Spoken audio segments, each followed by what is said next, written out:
Muy bien, pues buenas tardes. Vamos a continuar con el libro de Levítico y vamos a seguir adelante con esta historia. Iba a decir fascinante, ¿verdad? Pero quizás algunos dirán, caray, que estamos en Levítico, no te emociones, ¿no? Es un libro, como hemos visto, un poquito árido en un sentido, ¿verdad? Porque cuesta a veces lidiar con tanto detalle. Me comentaba eso el otro día alguno, ¿verdad? Que era difícil estar con tanto detalle de tantas cosas y ver como un hilo, ¿verdad? No hay tanta narrativa como en otros libros y cuesta un poquito más seguirlo. Pero yo espero que lo que vimos hasta este día, lo que vimos el miércoles pasado, nos ayude de alguna manera a poder estar un poquito más familiarizados con ello. Y habrá muchas cosas que sigan, pues eso, que no nos interesen, que no nos hablen mucho, pero dentro de eso, pues también Levítico es un libro muy interesante, donde podemos sacar buenos principios. Ya sacamos para la vida de hoy, ya sacamos algunos el miércoles pasado, y yo oro y deseo que esta tarde también saquemos buenos principios espirituales para nuestras vidas.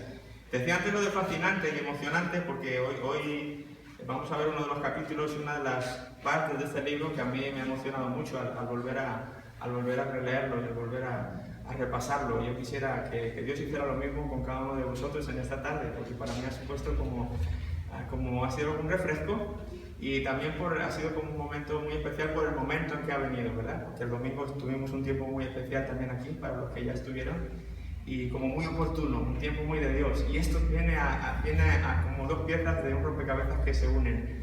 Por eso me emociono todavía un poco más. Entonces yo sé y espero que Dios está trabajando en nuestros corazones, individualmente y también como cuerpo, como iglesia aquí. Tiene un propósito para nosotros. Y yo espero que la lectura de hoy y el tiempo que pasemos juntos nos anime para eso. Muy bien, pues habíamos dejado entonces en el código de santidad, de sus hojitas. Por cierto, han recogido las hojas que había para hoy. Hay hojas nuevas, una hoja todo color, ahí pensando en Ruth. Yo sé que no lo llevo, pero me estoy ya, a ver si me acerco un poquito, Ruth, ahí con colorcitos y toda una tabla ahí, y luego otra hoja más ya para terminar. Entonces con eso completamos todas las hojas del libro de Levítico, ya no hay más.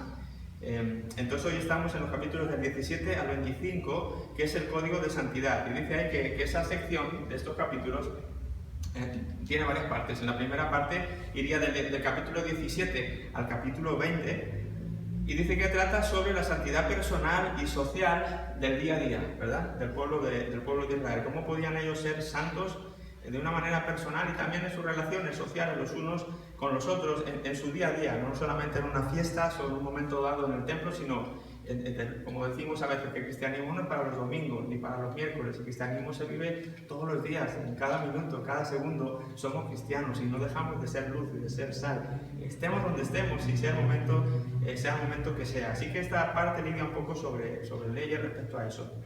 Comienza, dice, con prohibiciones respecto a los sacrificios que no estaban regulados, o sea, al hecho de ofrecer sacrificios que Dios no había estipulado.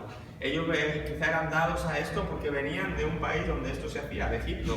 Entonces quizás su inercia era hacer sacrificios, pues mira, lo hacemos de esta manera, ofrecemos a tal ídolo, hacemos esto otro, ¿verdad? Y este capítulo está tratando, no se puede hacer eso. Dios nos ha dicho las instrucciones para cómo ofrecer correctamente a sacrificios que Dios acepte, que sean agradables a Él. Así que está haciendo aquí prohibiciones respecto a sacrificios que no están regulados y al hecho de comer la sangre.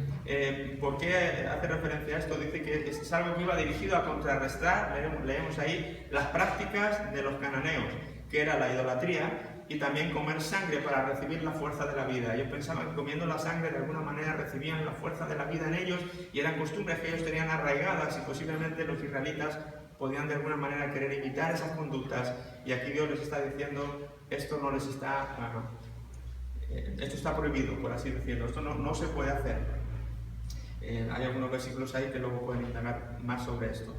Después dice que sigue el capítulo 18, por ejemplo, sigue con reglas para la conducta sexual, ¿de acuerdo? No vale cualquier cosa. Hay reglas para cómo comportarse sexualmente también en el capítulo 18, también para la buena vecindad, ¿de acuerdo? Lo cual significa que hay que preocuparse por todos y no solo por los que tiene uno más cerca, ¿de acuerdo? Quizá el israelita acampado ahí alrededor del tabernáculo pensaba que tenían que llevarse bien con los de la tienda de al lado, porque eran los que más cerca estaban, y de alguna manera, bueno, pues a estos son los con los que yo tengo que portarme mejor, ¿no? Pero Dios aquí en este capítulo está diciendo, tu vecino no es solo el que está ahí, tu vecino va un poquito más allá, ¿no? Ve más allá todo el campamento. A mí esto me recuerda cuando Jesús le pregunta, ¿no? ¿Quién es? Nuestro prójimo, ¿de acuerdo? Entonces, bueno, él pone un ejemplo para decir a los discípulos quién es tu prójimo, porque de alguna manera esas preguntas son para condicionar, ¿no? A ver si puedo, con que le haga bien al que tengo a mi lado, a ver si ya eso ya está y no tengo que forzarme más, porque esto vaya más allá del que tengo al lado, ¿verdad? Pero no, Dios está queriendo hacerles ver que esto no es solamente para los que tienen más cerca, inmediatamente cercas, sino más allá, que debe ser una conducta de vida, que debe ser una actitud del corazón en su pueblo israelita, en su pueblo escogido, porque recordamos para lo que este pueblo digamos, ha sido sacado de Egipto, que era para ser un referente de Dios delante de todas las demás naciones. Y esto era un principio que Dios quería que ellos modelaran y establecieran no solamente con el de la tienda de al lado, sino con el de más allá también. Entonces, en nuestro día, pues no solamente el vecino de enfrente, sino el de arriba, que golpetea el suelo y te molesta, o el de abajo, o el de la calle de enfrente, o el del otro pueblo, o el de otra nación. ¿Sí? Estos principios deben ser sociales y de por vida, de conducta, como algo innato en nosotros, para cualquier persona, no solamente para los que están más cerca. Aquí aparece por primera vez el segundo mandato del amor: ama a tu prójimo como a ti mismo. ¿De acuerdo? Ama a tu prójimo como a ti mismo, el cual usó Jesús y sus seguidores. Y luego habla de los castigos que hay en el capítulo 20, que son para los delitos que se cometían respecto a las prohibiciones que marcaba el capítulo 18. ¿De acuerdo? Entonces, si se saltaban las prohibiciones o las restricciones que Dios les estaba haciendo en el capítulo 18, el 20 habla un poco de las consecuencias que ellos tendrían si eran indulgentes con lo que se le había dicho en el capítulo 18, ¿de acuerdo? Entonces eso es como una primera parte de este código de santidad, ¿de acuerdo? Que abarca de los capítulos 17 al 25, como ya hemos dicho, pero estos primeros 4 capítulos de 17 al 20 tratan un poquito sobre estos temas. No nos vamos a detener mucho, más en ellos, porque donde me quiero detener es en un capítulo más adelante. La segunda parte, entonces, de este código de santidad iría entonces del 21 al 25. Ahí podríamos distinguir como una segunda parte es todo lo mismo, pero por diferenciar un poquito de qué está hablando una parte y de qué está hablando otra. Entonces, los capítulos 21 al 25 dice que de nuevo cambia a la santidad ya no tanto personal y social, sino a la santidad en asuntos de observancia religiosa, ¿de acuerdo? En todas las leyes ceremoniales, rituales que Dios les había dado como pueblo escogido suyo. Entonces, esta segunda parte del código de santidad trata más bien con toda esa parte dentro del código de santidad. Así que aquí se observan distintas reglas, habíamos dejado en el capítulo 20. En el capítulo 21 son reglas más bien para los sacerdotes, ¿verdad? Se les da algunas nociones más, aunque ya se habían dado muchas, pero aquí se da una más para los sacerdotes en el capítulo 21. En el capítulo 22 son para las ofrendas apropiadas y para la comida del holocausto que decíamos que a veces hacían, que iban al templo y compartían esta comida, ¿no? como una especie de coinonía y se la presentaban a Dios. Pues todo esto eran instrucciones que regulaban todas estas conductas y comportamientos. Capítulo 23 dice para guardar las fiestas religiosas también, tanto las semanales, que sería el día de reposo, o el sabbat de los judíos, ¿verdad? El día de reposo, el sábado o sabbat, y ahí no se hacía nada. Entonces, eso era, obviamente, esta fiesta había que guardarlo todas las semanas, cada sábado, no puede decir un sábado sí, otro no, y cuando quieras. Todos los sábados debían cumplir rigurosamente esta primera fiesta pequeña, por así decirlo. Pero también había fiestas anuales que guardar, no solamente ese sábado que todas las semanas, sino durante el año había establecidas también unas fiestas solemnes que aquí habla, y Dios les dice que son sus fiestas y que deben también de guardarlas perpetuamente. Este es el capítulo 23. Y luego en el capítulo 24, los 9 primeros versículos, están hablando de la lámpara, para el aceite de la lámpara. Ya que hemos visto un poco todo esto y ya son medio expertos en asuntos de tabernáculo y demás, ¿de qué puede estar aquí hablando? El aceite de la lámpara, ¿qué es eso? En sus casas no había luz, entonces tenían que usar candiles. ¿Cómo iba esto? ¿De qué creen que puede estar hablando el aceite de la lámpara? ¿Quién tiene idea de qué está hablando aquí? ¿El aceite de él? ¿De qué lámpara habla? Habla de la menorá de los judíos, del candelero, ¿verdad? De este que había, ¿dónde estaba el candelero? Dentro del tabernáculo, ¿en qué lugar? En el lugar santo. En el lugar santo nada más entrar, ¿en qué posición? Entrando a mano izquierda. Esto es diferente como cuando tú preguntas en un centro comercial, siempre es al fondo a mano derecha, ¿no se han dado cuenta de eso? ¿Vas a hacer el baño? Sí, al fondo a mano derecha. La sección de rebajas, al fondo a mano derecha. Siempre dicen eso, yo no sé cómo nos situamos, pero siempre la instrucción es al fondo a mano derecha. Bueno, aquí no, aquí es entrando, a mano izquierda estaba esta lámpara que tenía un aceite especial, decíamos, y había que atenderlo de una manera especial. Entonces ahí se dan algunas instrucciones respecto a esto. Y también para el pan de la ofrenda del tabernáculo. ¿De qué pan está hablando ahí? Del maná. No, el maná quedó atrás.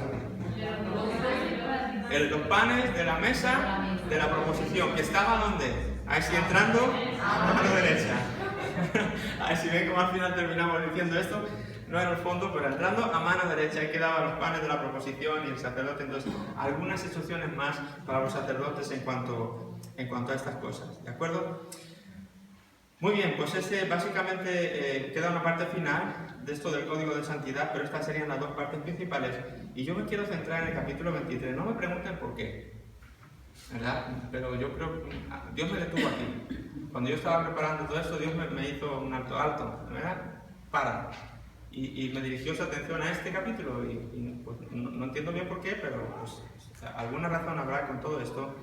Esto no quiero decirles, no lo quiero expresar como si yo fuera un experto, no lo soy, de hecho estoy dando este curso porque quede bien claro que no soy ningún experto en la Biblia, en todo lo que estoy enseñando, les estoy compartiendo mi información, lo que yo tengo, de acuerdo a lo que durante los años yo he recibido y he adquirido, estoy intentando hacerse lo suyo, ¿verdad? Me considero inepto para lo que estoy haciendo, pero lo que tengo lo comparto y se lo doy. Pero concretamente de esta parte no es algo que haya sido así, algo que yo haya estudiado mucho y que ha sido algo más o menos reciente, ¿verdad? Y ustedes ya saben que yo me he preparado durante años en diferentes lugares, pero como que en ninguno de los sitios donde yo he ido de alguna manera me han dado un énfasis en este capítulo. Entonces para mí está siendo también como un descubrimiento propio, ¿verdad? Y en este viaje de descubrir esto y de emocionarme, pues creo que es algo que no era solamente para mí. Y lo quiero compartir con todos. Lo digo porque a lo mejor si se emocionan ahí y me empiezan a hacer preguntas de este tema, pues alguna vez diré, no sé, estoy en ello todavía, ¿verdad? Porque sigo estudiando, sigo revisando y sigo aprendiendo, porque me encanta. Entonces, solamente compartirles eso, ¿vale? Pero si yo lo sé, bienvenidos, pueden preguntar y yo si lo sé se lo voy a responder con todo el gusto. Así que capítulo 23. Ay, me había quedado atrás. Entonces ahora sí tendrán delante la hojita de la tablita que les he dado, que yo no la tengo aquí porque la creé ahí, pero se quedaría demasiado pequeñita en la pantalla y pensé que sería mejor seguirla aquí. De hecho, si alguien tiene alguna que haya sobrado, Juanjo, ¿hay alguna que no sobró? No sobró. ¿Me puedes compartir un momento la tuya, Damaris? Gracias. Vale. El capítulo 23 decía de Levítico, pues si lo tienen ahí delante. Básicamente, entonces, voy a leer de la Biblia antes de ver el cuadrito. Dice que habló Jehová a Moisés diciendo: habla a los hijos de Israel y diles: las fiestas solemnes de Jehová, las cuales proclamaréis como santas convocaciones, serán estas. Destacar, como dice aquí, que estas fiestas son 7 citas o encuentros señalados con Dios. Alguno cuando era fiesta dice, estos israelitas que bien se lo pasaban, ¿no? Y aunque es cierto que la fiesta tiene un sentido de gozo y de alegría que luego quiero destacar, no es realmente la palabra con la que mejor se definiría lo que Dios está queriendo hacer con su pueblo aquí. Les está diciendo que son fiestas solemnes, pero lo que realmente la palabra está queriendo transmitir es más bien la idea de una cita específica, como cuando tú tienes una cita con el médico, que a ver, a las 12 del miércoles me toca el médico. Y dejas a un lado porque te la notas en tu agenda y ahí está reservada esa cita con el médico, o cita con tu novia, o cita con tu esposo o con tu esposa. Es algo que tú apartas y quieres, realmente esperas que la otra persona vaya. Tiene este sentido lo de fiesta. No es tanto fiesta de que vamos a bailar y que verdad y a pasarlo bien porque somos el pueblo de Dios. No tiene tanto este sentido. Dice fiesta solemne y es más como si Dios estuviera diciendo: pueblo, quiero encontrarme con ustedes. Quiero que nos veamos, quiero que nos juntemos, que dejemos un poco atrás todo y que quedemos para de alguna manera tener un encuentro, yo con ustedes y ustedes conmigo. Y quiero que estos sean, por lo tanto, él habla de son sus fiestas, son las fiestas de Dios, no eran las fiestas del pueblo de Israel, eran fiestas del Dios eterno que estaba llamando a Israel a esta cita con él. Así que dice, habla las fiestas solemnes, dice de Jehová, no dice de Israel, las fiestas de Jehová. las cuales proclamaréis como santas convocaciones, ¿ven? Convocación, cita, encuentro, esto es más apropiado que el término de fiesta. Y serán estos, dice, 6 días se trabajará, más el 7º día será de reposo, santa convocación. Esto es lo que decíamos, el Sabbat, ¿de acuerdo? Cada semana guardaban esta fiesta, pero esta no la vamos a tener en cuenta aquí en este título de las 7 fiestas. Si contáramos estas serían 8, ¿de acuerdo? Si luego añadieron el Purim y luego añadieron a Hanukkah y todo, pero aquí las que vamos a ver son 7 sin contar esta del sábado, el día de reposo semanal. Vamos a ver estas 7 que eran anuales, de año en año, ¿vale? Así que esta de 6 días, por así decirlo, no la contamos. Ningún trabajo haréis, día de reposo es de Jehová en donde quiera que habitéis. Estas son las fiestas solemnes de Jehová, las convocaciones santas a las cuales convocaréis en sus tiempos. En el mes primero, a los 14 del mes, entre las 2 tardes, Pascua es de Jehová. Venga, vamos a echar cálculos. Entonces, ¿cuándo es esto? Versículo 5. En el mes primero, a los 14 del mes. Entonces, ¿dónde estamos? 14 de... ¿Cómo que 14 de marzo? ¿Qué más se lo saben? Si es el primer mes. ¿Cuál es el primer mes? Enero. Muy mal. Enero para nosotros, pero para ellos no. Por eso, para salirnos del lío, y como a veces cuando se habla también la Biblia de la hora primera, la hora tercera, con el Nuevo Testamento cuando habla de a la hora tercera, no son las 3, ¿verdad? A veces hacemos así asociaciones rápidas en cuanto a horas y tiempos y no estamos siendo acertados.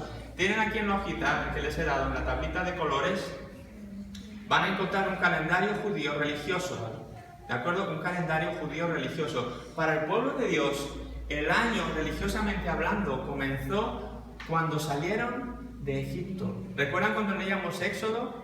Que Dios les saca de Egipto y les dice, entonces, contando en la salida, les dice que entonces en este mes será el principio, primer mes para ustedes, y será entonces cuando empiezan a contar los días, por así decirlo, para ustedes. Entonces hay un calendario religioso judío que para ellos el primer mes entonces no corresponde con enero nuestro. El primer mes de ellos, de los judíos, lo teníamos aquí, es el mes de Nisan o el mes de Aviv. Lo pueden encontrar con cualquiera de los 2 nombres. Y corresponde más o menos a marzo o abril nuestro, ¿vale?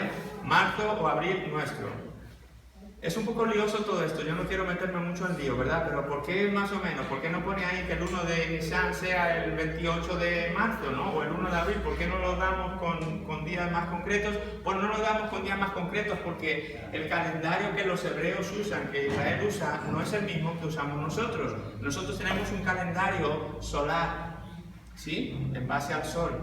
En base a la tierra que gira alrededor del sol, y en base a eso son las estaciones y los meses y los años, ¿verdad? Bueno, los judíos no. Dios no les da el sol como marca para hacer sus días y sus estaciones y sus meses y sus años, Dios les da a ellos la luna.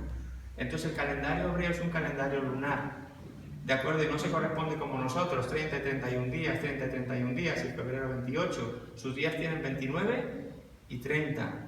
Y por ahí luego van compensando con un mes que a veces, de vez en cuando, como así como nosotros hacemos un mes el año bisiesto y añadimos un día febrero, ellos añaden un mes y tienen 13 meses cada ciertos años para poder compensar todos estos, por así decirlo, desajustes. Y todo esto coincide entonces con la luna, con cuándo aparece la luna o cuándo no aparece la luna. Eso es lo que a ellos les va marcando entonces cuándo empieza el año o cuándo no empieza el año. Ya vimos cuando vimos Génesis, cuándo empezaba el día para los judíos. ¿Recuerdan que vimos esto ya? ¿Cuándo empezaba el día para los judíos? ¿A las 12 de la noche? No. ¿De acuerdo? El día comienza cuando se pone el sol. ¿De acuerdo? Cuando el sol se pone y aparece la luna, empieza a contar el día para ellos. ¿De acuerdo? Eso es una luna nueva. Empieza para ellos. ¿De acuerdo? Entonces, decíamos que en el Génesis decía fue la tarde y la mañana, un día. ¿De acuerdo? Contaban, entonces ellos cuentan desde que el sol se pone y aparece entonces la luna. ¿De acuerdo? Entonces la luna aparece cuando... La primera, ya saben que la luna tiene 4 fases, ¿no? Tienen la luna nueva, luego está a la mitad del mes. Esto es una cosa muy curiosa, porque normalmente este ciclo de 28 días de la luna es así. En el mes 14, que es la mitad del mes, es cuando la luna está llena. En luna llena es el día 14. ¿de acuerdo? Y el de 28 es cuando está, pues digo, todo el rato totalmente que no se ve. Entonces el primer día que la luna se empieza a ver, cuando aparece en el cielo la primera rayita de la luna, ellos empiezan a contar el mes, ¿de acuerdo? Ese es su comienzo del mes. Entonces todo esto hace que oscilen los meses y por lo tanto ahora mismo no podemos estipular que este día era exactamente este día, pero más o menos esto ocurre en marzo o en abril nuestro. ¿De acuerdo? Entonces, cuando ellos salieron de Egipto, cuando hicieron toda la Pascua, el Cordero, lo de las plagas y todo eso, ya salieron, Dios les manda a salir, les dijo, en el día 10 de este mes, de Aviv, sería como a nosotros en marzo, entonces cogen el Cordero, lo tienen 4 días, y en el día 14, entonces tenían que sacrificar el Cordero, poner la sangre sobre los dinteles, y entonces el pueblo se tenía que ir, ¿verdad? Por la noche salieron al día siguiente. ¿De acuerdo? Había comenzado el día, comenzó la luna y para ellos entonces comenzó la salida. El día 14 era luna llena. ¿De acuerdo? Entonces, bueno, si no nos quedamos con todo, no pasa nada, ¿no? Tampoco quiero darles demasiada información. Pero entonces ahí arriba ven el mes de Nisan, el mes de Liar, el mes de Sivan, de Tammuz, de Ab. Ahí están todos los meses hebreos, ¿de acuerdo? Y abajo la correspondencia con el calendario gregoriano nuestro. ¿De acuerdo? Marzo, abril, mayo. Mayo, junio, julio, ¿vale? Más o menos. Esa es la secuencia para que tengan ahí la relación de un mes con otro mes. Y debajo entonces están, estoy interpretando un poco la tabla para vosotros. Las fiestas judías entonces, ven ahí, el día 14 de qué mes, de Nisan, ¿de acuerdo? Ahí como a principios de abril. Entonces era la Pascua, que era la primera de las fiestas que vamos a ver ahora. Aquí en el versículo 5 estábamos en el mes primero, a los 14 del mes, ¿de acuerdo? A los 14 del mes. Entre las 2 tardes, Pascua es de Jehová, ¿de acuerdo? Desde que comenzaba el día, por la tarde, vamos a decirlo, ¿no? Pues desde que veían la luna hasta la siguiente tarde, hasta la siguiente vez que el sol se ponía y aparecía la luna, entonces ese día es la Pascua para los judíos. Ese es el día que salieron de Egipto, ¿de acuerdo? Ese es el día que Dios les va a mandar recordar. Por lo tanto, esta es la fiesta que recuerda la liberación del pueblo, la libertad que les da a su pueblo de Egipto. A los 15 días de este mes, o sea, justo el día después, ¿verdad? El día 14, de tarde a tarde, tenían que salir o celebrar, digamos, esta fiesta, ahí lo tienen, el día 14, la Pascua. El día 15, que es el día de después, a los 15 días de este mes, no es a los 15 días después del día 14, ¿de acuerdo? Es al día 15 de este mes. ¿Está claro esto? O sea, al día siguiente del día 14. El día 15 del mes de Nisan o del mes de Aviv, ¿qué es lo que tenía que pasar? En el día 15 de este mes es la fiesta solemne de los panes sin levadura a Jehová. Otra fiesta, esta es la segunda. La primera entonces es Pascua, una fiesta que tenían que recordar o que guardar anualmente. Al día siguiente, los panes sin levadura sería la segunda fiesta que el pueblo debería de conmemorar. ¿De qué consistía esta fiesta? Dice que son 7 días en los cuales tenían que comer. Comeréis panes sin levadura. ¿Qué significa la levadura en la palabra de Dios? ¿Quién lo sabe? ¿Alguien sabe qué significa la levadura en la palabra de Dios, en la Biblia, en el Antiguo y en el Nuevo Testamento? La levadura es símbolo del pecado. ¿De acuerdo? La levadura es símbolo del pecado. Entonces aquí Dios les está diciendo, coman un pan, pero no le pongan levadura. ¿De acuerdo? No le pongan levadura. De hecho, en la Pascua ellos tenían que deshacerse de toda la levadura antes de salir. ¿De acuerdo? Tenían que revisar bien en su casa y todo rastro de levadura que tuvieran. Ya no solo la levadura, no te imaginas la levadura en polvo, decir, a ver, tengo aquí mi cajita de levadura, así que con tirar la cajita ya está. No, si había una miga de pan hecho que se hubiera hecho con levadura, eso había que sacarlo de la casa. La casa había que limpiarla de tal manera que no hubiera ni un ápice ni una amiguita de levadura por ningún lugar. ¿De acuerdo? Pero bueno, entonces eso lo hacían cada vez, eso los judíos lo han estado haciendo y lo siguen haciendo cada vez que llega la Pascua. ¿De acuerdo? Para celebrar todo esto. Pero entonces, en la segunda fiesta es esta de los panes sin levadura. Durante 7 días, a partir del día 15, tenían que estar comiendo panes sin levadura. Versículo 7. El primer día tendréis santa convocación. Ningún trabajo de siervos haréis. Y ofreceréis a Jehová 7 días ofrenda encendida. El 7º día será santa convocación. Ningún trabajo de siervo haréis. Y habló Jehová a Moisés diciendo, habla a los hijos de Israel y diles, cuando hayáis entrado en la tierra que yo os doy y seguéis su mies, traeréis al sacerdote una gavilla por primicia de los primeros frutos de vuestra siega. Y el sacerdote mecerá la gavilla delante de Jehová para que seáis aceptos. El día siguiente del día de reposo la mecerá. Y el día que ofrezcáis la gavilla ofreceréis un cordero de un año sin defecto en holocausto a Jehová. Su ofrenda será 2/10 de efa de flor de harina amasada con aceite, ofrenda encendida a Jehová en olor gratísimo, y su libación será de vino, la cuarta parte de un hin. No comeréis pan, ni grano tostado, ni espiga fresca, hasta este mismo día, hasta que hayáis ofrecido a la ofrenda de vuestro Dios. Estatuto perpetuo es por vuestras edades en donde quiera que habitéis. ¿De acuerdo? Hasta aquí tenemos entonces la tercera de las fiestas. Son 3 fiestas que vienen muy seguidas. El día 14 se hace la Pascua, de tarde a tarde. El día 15 empiezan a celebrar la fiesta de los panes sin levadura, que va a durar 7 días. ¿De acuerdo? Va a durar 7 días. Pero en esos 7 días, como esto de la luna no se sabía exactamente cuándo, el día 14, qué día iba a pillar, si el día 14 no va a ser siempre lunes, o no va a ser siempre jueves, o no va a ser siempre viernes. ¿De acuerdo? Entonces, como va cambiando de año en año, entonces tienen ahí los 7 días, pero el día siguiente al sábado, o sea, el domingo, por el primer domingo de esos 7 días que pillase, entonces tenían que hacer la tercera fiesta, que era esta gavilla mecida del sacerdote, que había que llevarle al sacerdote. Aclarando, entonces seguimos en la tabla hacia abajo. Si pasamos un poquito, saltamos todas las fiestas, veis el siguiente título que pone ahí, pone ciclo agrícola, ¿de acuerdo? Los israelitas, su estilo de vida era este, ¿de acuerdo? Tienen un ciclo agrícola, es en base a la siega, a la siembra, a la cosecha, todo esto por lo que ellos se guiaban, por lo que vivían. De hecho, Jesús cuando viene, pues igual, muchos de sus discursos y sus lenguajes tiene que ver con esto. Este es el ciclo en el que ellos vivían, les tocó vivir en este tipo de época donde ellos se ganaban la vida, pues de esta manera, ¿verdad? Cosechando, vendimiando, segando, etcétera, etcétera. Ellos las estaciones y todo iban en ciclos entonces en base a lo que era esto, la siega, la cosecha, etcétera, etcétera. Entonces ahí tienen también una correspondencia de las fiestas y del año, no solamente en la fiesta, sino en estos ciclos estacionales de primavera, verano, otoño e invierno. ¿De acuerdo? Entonces, la fiesta de Pascua, el día 14, el día 15 y estos 7 días, todo eso era en la primavera, donde se estaba realizando, en ese entonces, se estaba realizando la siega de los cereales. ¿De acuerdo? Concretamente, los primeros cereales que salían era la cebada.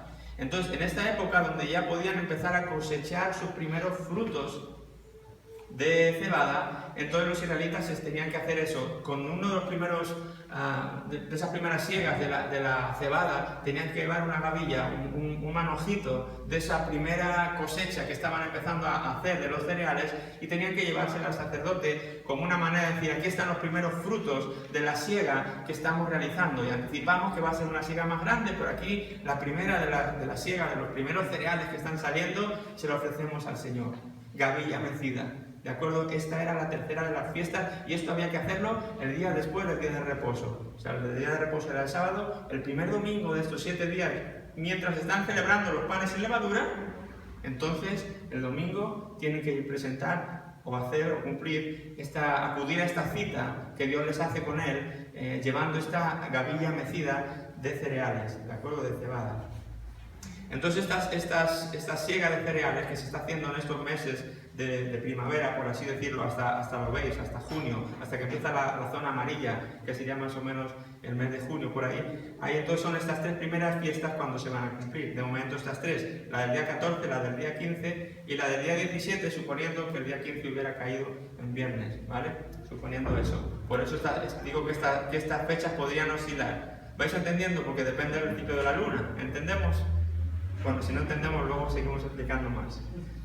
Vale, entonces llevamos 3 de las fiestas solemnes que Dios manda a su pueblo. Pascua, donde recuerdan que yo les saqué de Egipto, donde recuerdan que yo fueron libres, por así decirlo, de su esclavitud. Luego están teniendo los panes sin levadura, donde ellos recuerdan que no puede haber pecado, que deben caminar en santidad delante de Dios, no puede haber levadura en sus vidas. Y después, el hecho de ofrecer los primeros frutos son siempre del Señor.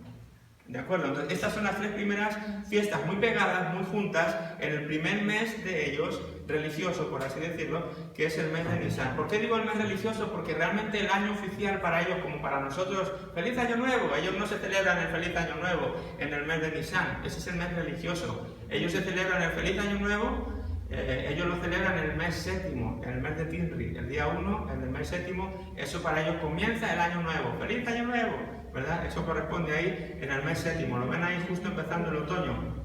Tisri o Etanim. ¿Lo ven ahí? Septiembre, octubre nuestro. Ahí comienza para ellos el año civil. Para los israelitas el año civil comenzaba el 1 de julio. Pero religiosamente hablando, para ellos el año espiritual, vamos a decirlo así, había comenzado allá por la primavera, final de marzo, principios de abril. Más bien marzo, ¿verdad? Porque luego ya eran 15 días, 14 que ya podían pillar ahí en abril. ¿Vamos bien o no estamos perdidos del todo? A ver, que esté perdido, que levante la mano. Una perdida. Dime. El 1 de julio para ellos es el comienzo del año civil. Como cuando las uvas y todo esto de Feliz Año Nuevo, como cambian de año, para ellos es el día 1 de la luna nueva del mes séptimo. ¿De acuerdo? Es para ellos, cuando ven la primera luna del mes séptimo, Feliz Año Nuevo, y se felicitan el año civilmente. Empieza un año civil para ellos. Pero religiosamente hablando, su año comienza en la primavera, comienza 14 días antes de la Pascua. Ahí empieza para ellos realmente el año religioso, el mes de Nisan. ¿De acuerdo? ¿Alguien más perdido? ¿O todos encontrados ya? Venga, seguimos adelante. Entonces estábamos por el versículo 14. Vamos al 15, versículo 15 del capítulo 23. Entonces, ya hemos visto las 3, dice ahora, contaréis desde el día que sigue al día de reposo, desde el día en que ofrecisteis la gavilla de la ofrenda mecida, ¿de acuerdo? Desde ese día, 7 semanas cumplidas serán. ¿De acuerdo? O sea, habían llevado la gavilla dentro de estos 7 días de panes sin levadura. Cuando llegaba la gavilla, a partir de ahí empezaba para ellos la cuenta atrás. Una cuenta atrás de 7 semanas. ¿De acuerdo? ¿Por qué? Tenían que contar muy bien esos días, porque exactamente en el día 50, o sea, después de 7 semanas, 7 por 7, 49 días. Pues al día 50 iba a venir la siguiente fiesta que ellos iban a tener que guardar. ¿Cuál será esa? Pues dice aquí que 7 semanas cumplidas serán.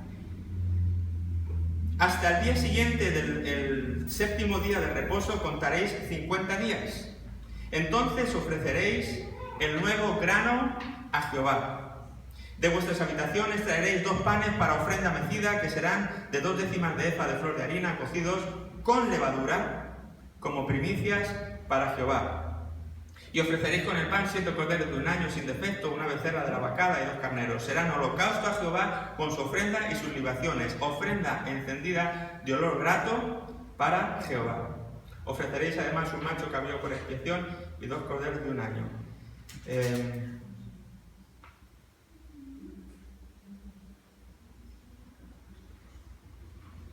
Ok, es un poquito largo, pero para no liarnos y perder el hilo de lo que íbamos. ¿Qué fiesta es esta? 7 semanas, 50 días. Pentateuco tiene que ver con 5 libros. Con 5, 50, pente, en vez de penta, Pentecostés. ¿Sí? Más adelante va a ser Pentecostés. Para ellos ahora en este momento no sabían que era Pentecostés. Para nosotros ahora ya entendemos más cosas y ahora empezamos a hacer así como conexiones. ¡Ay, qué interesante! ¿Verdad? Para ellos simplemente les había dicho que al día 50, después de esta ofrenda mecida, de la gavilla mecida, iba a venir entonces otra fiesta que iba a ser entonces de alguna manera también de los primeros frutos ya de la siguiente cosecha. Eso iba a acontecer a finales de mayo, principios de junio, ya casi cuando llegaba el verano. Ahí es donde ya estaba desarrollado el grano, el siguiente que es el trigo, el siguiente que se cosechaba la cebada, ya era el trigo y algún otro cereal más, pero principalmente el trigo. Entonces cuando ya estaba todo el trigo digamos a punto, entonces tenían que volver a dar como unos primeros frutos, por así decirlo, de todo ese trigo, cortaban y hacían esta fiesta de Pentecostés. También cosechaban algunos primeros frutos ya ya no de cereales, sino ya de frutos. Ya llegaba el verano y ya iban a poder coger algún que otro frutito de alguna cosa, ¿verdad? Todo ello, para ellos era todo un calendario agrícola, todo giraba en torno a la siega, a la cosecha, a la siembra, las lluvias, que lluvia temprana, lluvia tardía, para que todo tenía que ver con la cosecha. Era una vida donde se vivía de eso, del campo, no de otras cosas. Entonces hay que entender todas estas citas que Dios te está dando también con estas, digamos, ocasiones estacionales o este ciclo agrícola en el que ellos vivían. Entonces, antes de coger la cosecha de los frutos, aquí en principio de junio, ya podían coger algún que otro frutito, pero primeramente eran los primeros, digamos, frutos de todo el cereal del trigo, que era lo que en este momento más había. Así que en ese momento pues había que hacer esta fiesta, a las 50 semanas había que hacer todo esto con alegría, ¿no? Porque era la cosecha que Dios les estaba dando. Estaban celebrando toda la cosecha de cebada que habían recogido y que estaban empezando a coger ahora la de trigo. Por lo tanto, presentaban como unos primeros frutos, otra vez, de la cosecha del trigo. Y por lo tanto, todo esto eran celebraciones gozosas. No eran esto de solemnes convocatorias, no eran que iban con los rostros demacrados. Cada encuentro de estos era una alegría por haberles liberado, por haberles hecho santos, por haberles dado cebada, por haberles dado trigo. Entonces esto era, realmente por eso eran fiestas. ¿Entienden ahora el concepto de fiesta? No es tanto diversión por diversión, era fiesta porque era algo alegre, porque se reunían con su Dios en base a lo que Dios les estaba dando, les estaba proveyendo, les había hecho. ¿De acuerdo? Entonces estábamos en esa fiesta. Por lo tanto, en la primavera ellos celebran las 4 primeras fiestas que vemos aquí en el capítulo 23 del libro de Levítico. ¿De acuerdo? No me voy a detener, no tengo mi reloj, alguien me puede decir la hora, no me quiero detener mucho porque quiero terminarlo completo. ¿Qué hora es? 43. Voy a correr y si luego tenemos que repasar o entrar más detalle más adelante, pues lo vamos a hacer, pero quiero cubrir un poquito todo.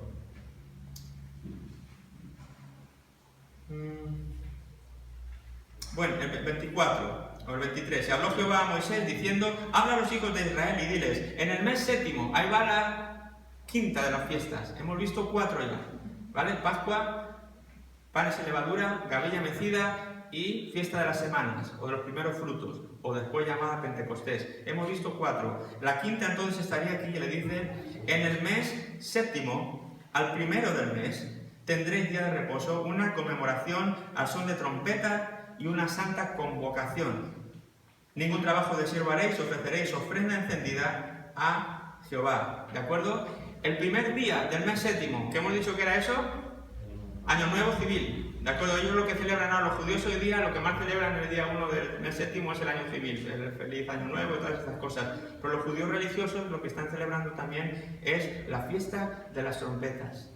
La fiesta solemne de las trompetas, la cual era entonces, cuando en el primer día, y lo tienen ahí, del mes de Tirri, por lo tanto correspondiente más o menos septiembre, octubre nuestro.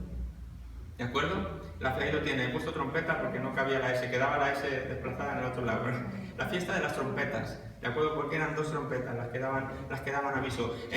¿Cómo consistía más o menos? ¿Cómo vivían los hebreos este tiempo? Bueno, era un cuerno, ¿verdad?, de carnero que hacían sonar. El sacerdote ya en los tiempos del templo se iba a la puerta suroccidental del templo y ahí cogía y hacía la llamada con la trompeta, daba un sonido, y entonces ¿qué hacían los israelitas que estaban por ahí recogiendo su fruto, su cosecha, lo que fuera? ¿Qué hacían? En cuanto oían la trompeta, dejaban ahí lo que estaban haciendo y decían: Dios, Señor lo llama, santa convocación, tenemos que reunirnos con Él. ¿De acuerdo? Entonces iban a hacer su encuentro con Dios, por así decirlo.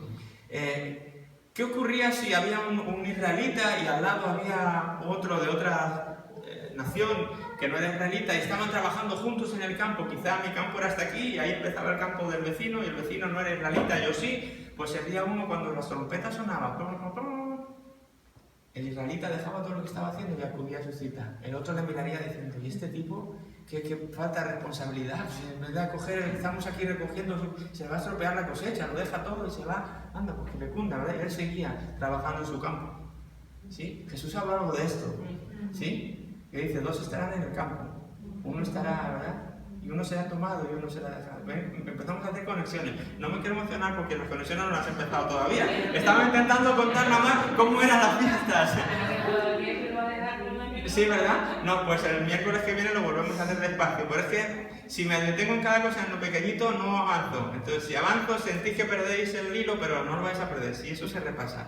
Bueno, fiesta de las trompetas, el 1 del mes séptimo suyo, como en septiembre o octubre, empezando ¿qué? El otoño. ¿Qué ha habido entre medias del Pentecostés y esta fiesta? Una larga espera veraniega. 3 meses de sol, de sequía, de estar ahí cosechando, por así decirlo, ¿verdad? Esperando a que llegara esta siguiente convocación, la fiesta de las trompetas. 25 ya hemos dicho, 26 también habló Jehová a Moisés diciendo: a los 10 días de este mes séptimo será el día de la expiación. Este es el Yom Kippur de los judíos, es el día más santo del pueblo israelita. Tendrás santa convocación y afligiréis vuestras almas y ofreceréis ofrenda encendida a Jehová. Ningún trabajo haréis en este día, porque es día de expiación para reconciliaros delante de Jehová vuestro Dios, porque toda persona que no se afligiere en este mismo día será cortada de su pueblo. Fíjate qué palabras más serias. Y cualquiera persona que hiciere trabajo alguno en este día, yo destruiré a la tal persona de entre su pueblo. Ningún trabajo haréis. Estatuto perpetuo es por vuestras generaciones, en donde quiera que estéis. El día de reposo será a vosotros y afligiréis vuestras almas, comenzando a los 9 días del mes en la tarde. Ven siempre en la tarde, para ello, comenzando de tarde a tarde, guardaréis vuestro reposo. ¿De acuerdo? Esta es la siguiente fiesta. Entonces, habían tenido en el día 1 la fiesta de las trompetas, ellos habían oído el llamado, habían acudido, ¿de acuerdo? Pero luego a los 10 días iban a tener la fiesta de la expiación. ¿Qué es esa fiesta? Recuerdan que cuando vimos el tabernáculo decíamos que había un día al año, que el sumo sacerdote solamente hacía un holocausto por él mismo, por el templo y por el pueblo entero, llevaba sangre y la echaba encima del arca del pacto, y ese día los pecados de todo el pueblo eran perdonados. Ese era el día más santo, más esperado del año para todos los israelitas, pero comenzaba con 24 horas, es como cuando las votaciones de los partidos políticos, que está esa jornada de reflexión antes del día de la votación, ¿recuerdan? Siempre antes de votar es como un día de reflexión. Esto era algo parecido. De la tarde a la tarde del día 9 eran 24 horas de reflexión, donde el judío tenía que pensar qué he hecho mal en todo el año pasado, cuáles han sido mis errores, cuáles han sido mis pecados, cuáles han sido mis agravios, y empezar a pensar y afligir su alma y pedir perdón, y de alguna manera como ponerse a cuentas con Dios durante 24 horas, porque al día siguiente, el día 10º, iba a ser Yom Kippur, iba a ser expiación. Hay de aquel que no hubiera hecho los deberes, ¿sí? Porque era cortado de su pueblo, o Dios se encargaba de lidiar con esa persona si se lo habían tomado esto a la ligera. Así como el sumo sacerdote moría si no hacía su parte, bueno, el pueblo también tenía que hacer su parte. Y si no hacía su parte eran cortados del pueblo, sufrían un severo castigo. Así que en el día 10 lo tienen ahí. La siguiente fiesta de las trompetas es el día de la expiación, o el día de la redención, o el Yom Kippur, famoso de los israelitas, el día más sagrado, más santo para todos ellos. Entonces con esto van 6 fiestas y quedaba la última. Y habló Jehová a Moisés diciendo: habla a los hijos de Israel y diles: a los 15 días de este mes séptimo será la fiesta solemne de los tabernáculos a Jehová por 7 días. El primer día habrá santa convocación, ningún trabajo de siervo haréis. 7 días ofreceréis ofrenda encendida a Jehová. El 8º día tendréis santa convocación y ofreceréis ofrenda encendida a Jehová. Es fiesta, ningún trabajo de siervos haréis. Estas son las fiestas solemnes de Israel. ¿Qué dice? No, ¿verdad? Son las fiestas solemnes son de Jehová, son suyas, son sus fiestas, son sus citas a las que él ha llamado.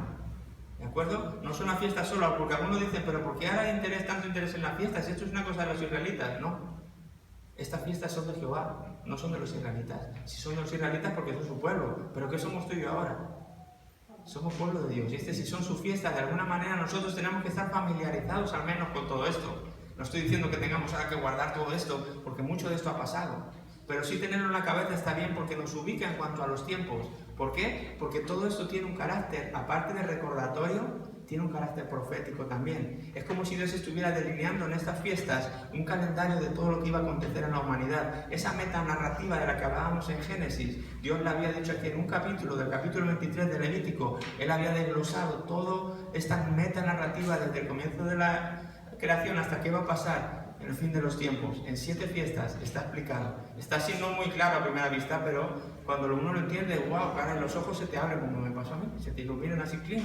¿Pero qué es esto? ¿Cómo no lo he oído más? ¿Cómo no? ¿Sí? En eso estoy.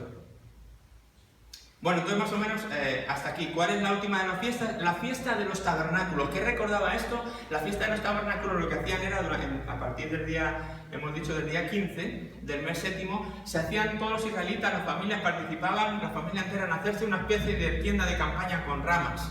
¿De acuerdo? Se hacían como una chocita y con ello recordaban cómo Dios les había guiado al pueblo, o les había tenido durante el desierto, el viaje por el desierto, viviendo en tiendas. ¿De acuerdo? Y como Dios había morado también en medio de ellos. Entonces igual era un de gozo después que habían pasado el Yom Kippur, habían pasado el día de la expiación, no habían muerto, estaban felices porque sus pecados habían sido perdonados y ahora había que construir esa casita diciendo: Señor, tú estuviste con nuestro pueblo morando, o nuestro pueblo también estuvo morando contigo durante mucho tiempo en el desierto en tiendas. ¿De acuerdo? Esto es la morada de Dios con su pueblo, con su gente. Muy bien, dicho todo esto entonces, de estas 7 fiestas, que más o menos habrán quedado claras, las podemos volver a repetir. Ahora vamos a la última de la tablita que les he dado, el último de los títulos, cumplimiento profético. ¿Lo ven ahí al final? Cumplimiento profético. Bueno, como tengo aquí también, Jesús ha dado ya cumplimiento a las 3 primeras en su primera venida. Ahora vamos a ver por qué. Y el Espíritu Santo dio cumplimiento a la 4ª cuando descendió en Pentecostés. Así que ¿dónde estamos entonces ahora a espera de que Jesús cumpla las 3 restantes en su segunda venida? ¿Sí? Jesús viene como el Cordero de Dios que quita el pecado del mundo. ¿Saben cuándo entra Jesús en Jerusalén? Hace la entrada triunfal. ¿Saben qué día era? ¿Cuando Jesús entró con el burrito? No. Era día 10 del mes de Nisan. Ese mismo día. El mismo día en el que el pueblo había tenido que coger el cordero, antiguamente lo cogía 4 días antes, del día 14, 4 antes de la Pascua, es el día 10. El día 10 apartaban el corderito sin mancha, sin defecto, lo tenían ahí examinándolo bien durante 4 días, porque al día 14 tenía que ser examinado, tenía que estar bien. Ese día, cuando Jesús dice que es el Cordero de Dios que quita el pecado del mundo, Él entra en Jerusalén, está entrando el día 10 de ese mismo mes. Entra y va esperando, y cuando llega al día de la Pascua, cuando están celebrando los judíos la Pascua, ese mismo día, el día 14, exactamente del mes de Nisan, es cuando Jesús muere en la cruz. ¿Sí? Jesús estaba cumpliendo al pie de la letra, con día exacto y hora casi exacta, lo que los judíos habían estado recordando durante siglos y generaciones una y otra vez. La pena incluso que muchos de ellos no se dan cuenta. Pero Jesús está cumpliendo esta cita en su ministerio, en su primera venida. Él llega y es ese Cordero de Pascua ofrecido el día 14, apartado desde el día 10. ¿De acuerdo?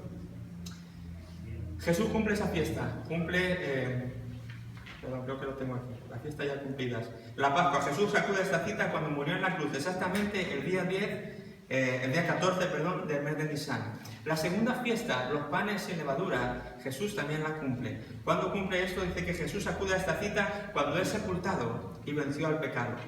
¿De acuerdo? No tengo tiempo para explicarlo, pero toda la parafernalia que los judíos tienen que hacer cuando celebran la Pascua es mucho más grande de lo que aquí he dicho. Tienen toda una comida, así como cuando hacen una comida de Navidad, que más o menos hay ciertas cosas que se hacen por costumbre. Ellos tienen el sedar o la comida esta de Pascua, que es todo un recordatorio amplísimo, y ahí ellos cogen un pan, lo envuelven en una servilleta, lo esconden y luego lo vuelven a sacar. Bueno, eso era igual todo algo que apuntaba a lo que Jesús iba a ser, sepultado. ¿De acuerdo? El día que Jesús es sepultado, ¿cuándo es? ¿Cuándo Jesús es sepultado? Es justo al día siguiente del día 14, es cuando Jesús es sepultado. ¿Sí? ¿Cómo puedes ver cómo son las cábalas? Jesús muere en la cruz a eso de es crucificado a eso de las 9 de la mañana. ¿Sí? A eso de las 9 de la mañana es crucificado y está en la cruz 6 horas, hasta las 3 de la tarde, nuestras. A las 3 de la tarde es cuando Jesús muere y le bajan de la cruz. Entre que le bajan y que le envuelven y que le llevan, ya nos han pasado las 6 de la tarde, o ya se ha puesto el sol, le meten de noche, ya están en el día 15. ¿Sí? Ya están al día siguiente del mes 14, cuando justo estaban empezando los panes sin levadura a celebrarlos ese primer día, es cuando Jesús es sepultado, es enterrado. ¿Sí? Saben que esto es una locura porque para los de ese tiempo, nosotros como son costumbres que se nos han pasado, pero la gente se quedó así a cuadros cuando vieron que Jesús pudo morir en 6 horas, porque una muerte en la cruz llevaba como 3 días. Y decían, ¿cómo es posible que este carpintero de nada, en 6 horas, ya esté muerto? ¿Sí? Y hay una razón lógica, él tenía que cumplir esta cita. Había una cita con su padre y él era el cumplimiento de esa cita, tenía que morir. Saben que Jesús no muere como morían todos, de asfixia, estando ahí centímetro a centímetro, una muerte horrible, lenta y dolorosa. Jesús no ha muerto así. Jesús le meten la lanza, cuando empieza a suceder en el cielo lo que empieza a suceder, muere atravesado, le cortan las rodillas para que caiga de golpe y no tenga que, ¿verdad? Y no puedan, lo que hacían, perdón, no le ocurre a él, lo que hacían a los reos era, les partían las rodillas para que no se pudieran apoyar y entonces morían por asfixia. Jesús no le cortan porque decía la profecía que ningún hueso suyo sería quebrado, pero sí le atraviesan con la lanza. Y de esa manera Jesús en 6 horas ha cumplido, está muerto, le bajan de la cruz. Y cuando le bajan y le entierran, se calcula que ya era el día 15. El día 15 empezaba ¿qué? Los panes sin levadura.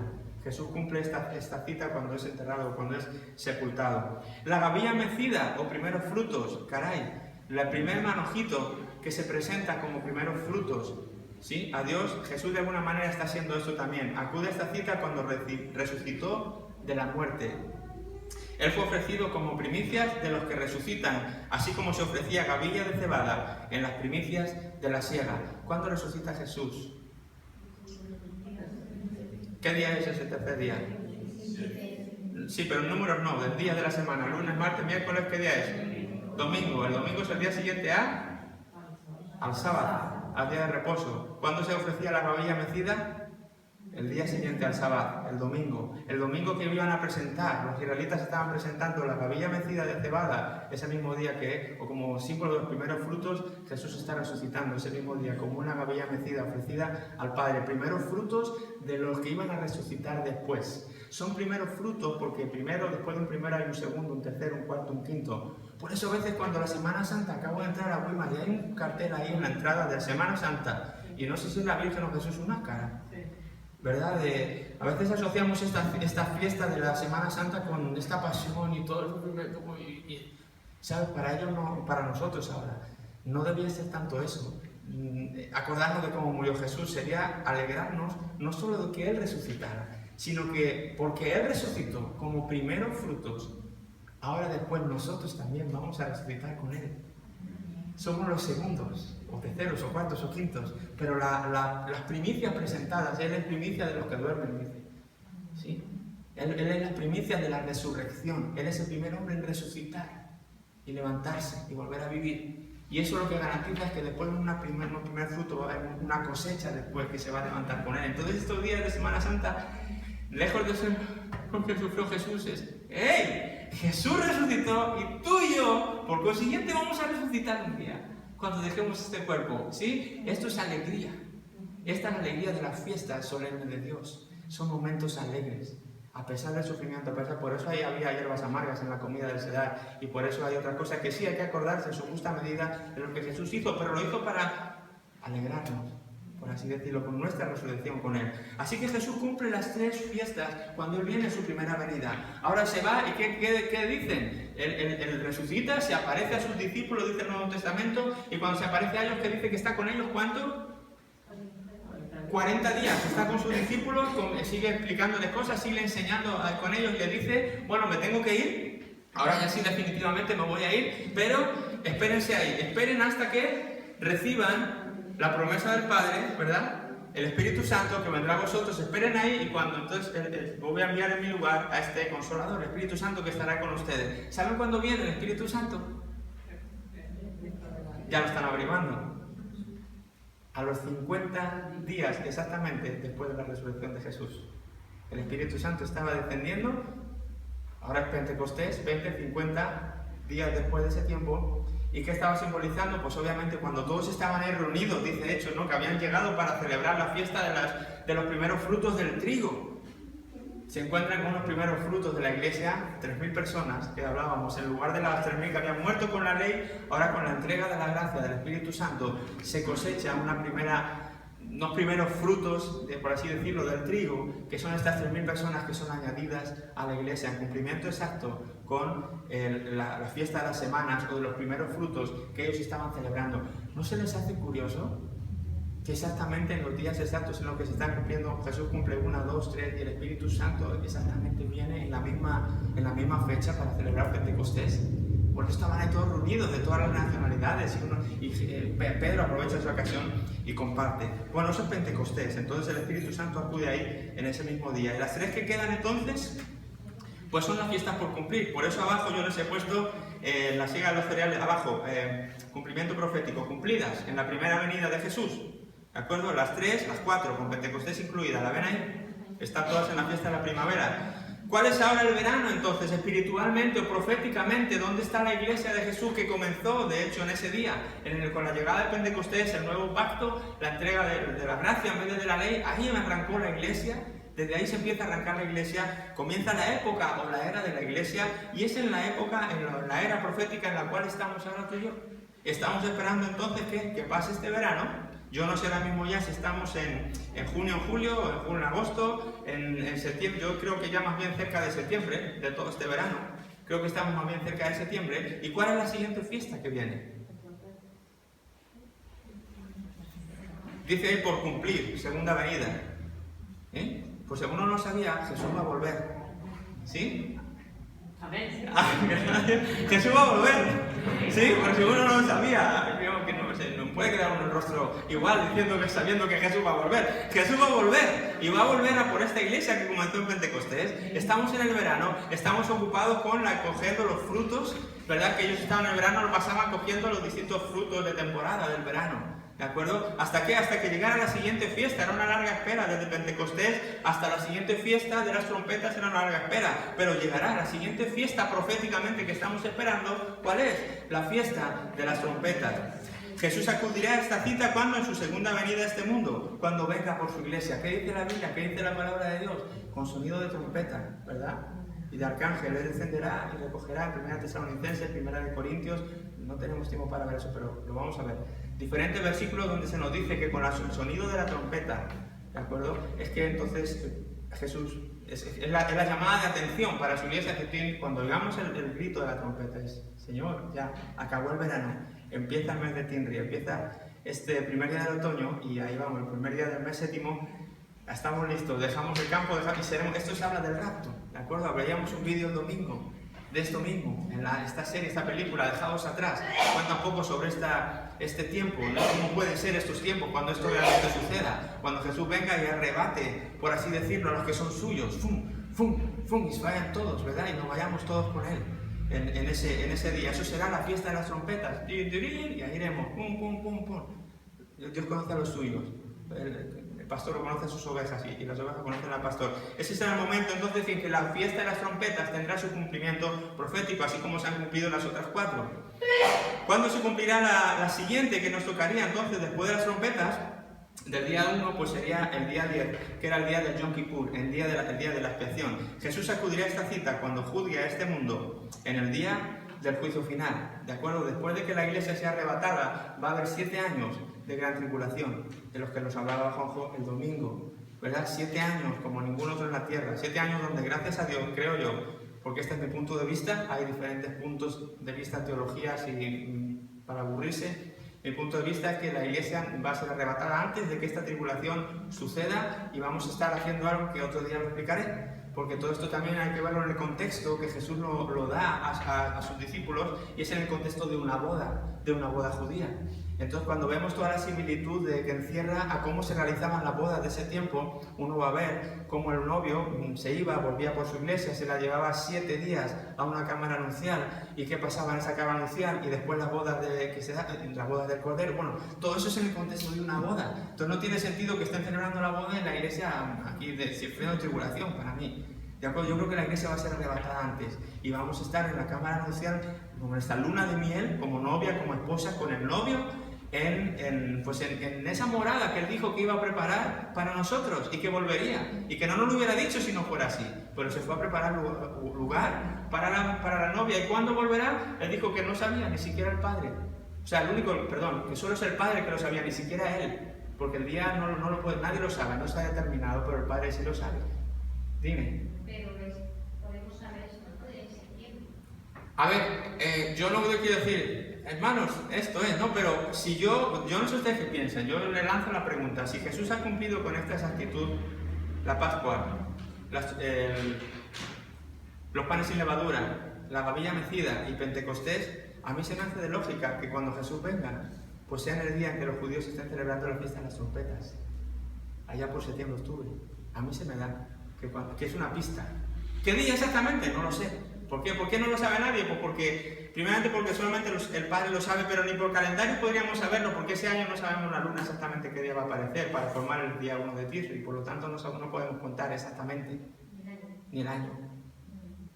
No sabemos el año, no sabemos el día, no sabemos la hora. Podemos intuir que pueda ser el primer día del mes séptimo de ellos. Podemos intuir que por ahí pueda ser cuando Jesús venga. Esto no es para que ahora toda la gente se relaje y diga, junio, pues entonces ya por ahí por junio me pongo a cuentas.